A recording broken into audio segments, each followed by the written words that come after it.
try ko maglakad-lakad. Andito, ito pala ang Oman mismo to, Oman. Pero ang tawag natin siya Almada. Almada daw, Almada. Itong lugar na to, itong area na to is Oman to. Oman. Hanggang doon.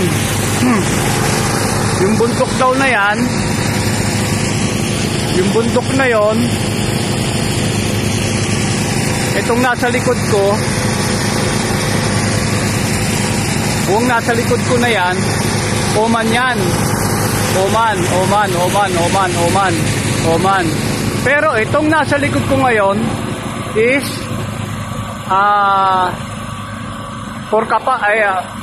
Parkupan. Ano ba yan? Korpakan. Korpakan yan. So, ibig sabihin, nasa Oman ako ngayon.